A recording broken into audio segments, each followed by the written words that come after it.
Hey guys, it's me. I haven't made a homework video in a long time. Hope you can hear me because I'm in the closet and the heat is really loud. So just follow along and write the notes that are on the slides. Alright, let's go.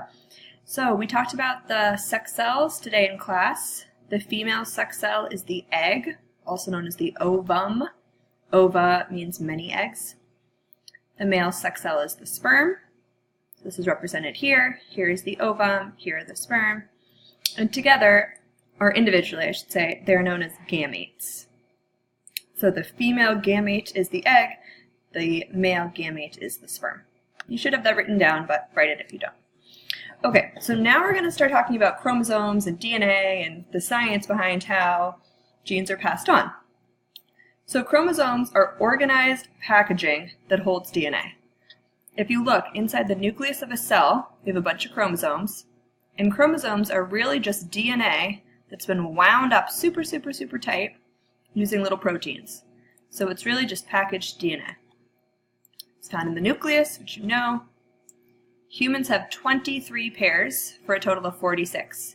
So for chromosomes 1 through 23, for each one you get one from mom and one from dad. So for chromosome number 7, you have one from mom, one from dad. Chromosome number 13, you have one from mom, one from dad. For a total of 46, 23 pairs. So your sex, your gender, is determined by a certain type of chromosome that is different than the rest.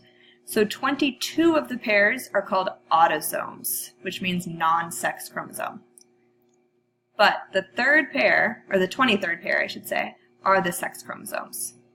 So for a female, it's an X for an egg, and the sperm can give an X or a Y, so that girls are generally XX and boys are XY.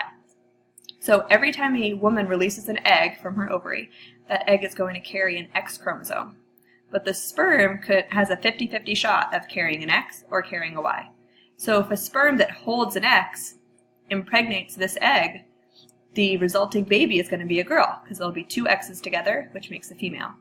But if the sperm is holding a Y and goes inside the egg, the resulting baby will be a boy, because it's XY.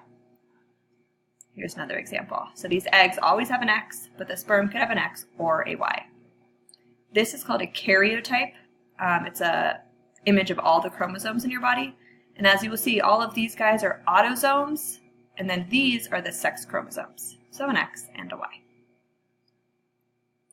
Ploidy is a kind of complicated way to basically say number of chromosomes. So if something has just one set of chromosomes, it's called haploid or monoploid, and it's represented by the letter N, meaning just one set. Just like in math, there's like an imaginary 1 before that N, right? So one set of chromosomes. Two sets of chromosomes are known as diploid or 2N. So if you are haploid, you only have one set, so either you replicated yourself or you just have from mom or just from dad. Diploid is when you get mom and dad together, you end up with two sets of chromosomes, which is what we all have in our cells. So sperm carries an N, egg carries an N, they're both haploid, and when you put them together, you get a zygote, you get 2N. Diploid. Write all this down. All right. Gametogenesis is a fancy way to say formation of or creation of. So gametogenesis is the process of producing gametes, which means sperm and egg. So spermatogenesis is the process of producing sperm. Oogenesis is the process of producing ova or eggs. And remember, gametes are sperm and egg. They're made in the gonads, which are the testicles and the ovaries, by meiosis, which is a type of cell division we'll talk about tomorrow. And meiosis produces different cells, whereas mitosis produces identical cells. So meiosis is in reference to sexual reproduction. Mitosis is in reference to asexual reproduction. So you need to write these words. These look complicated, but they're really not. Genesis just means formation of. So spermatogenesis is formation of sperm, oogenesis is formation of ova, and gametogenesis is the formation of gametes.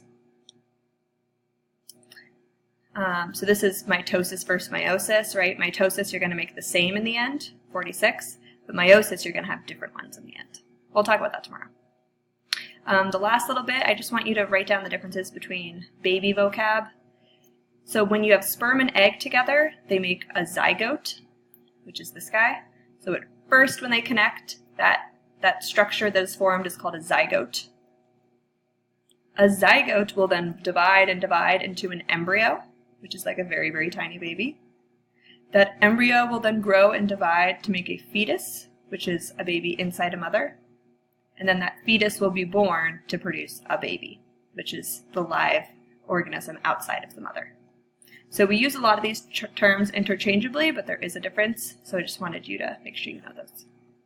All right, you are good to go. I will see you tomorrow.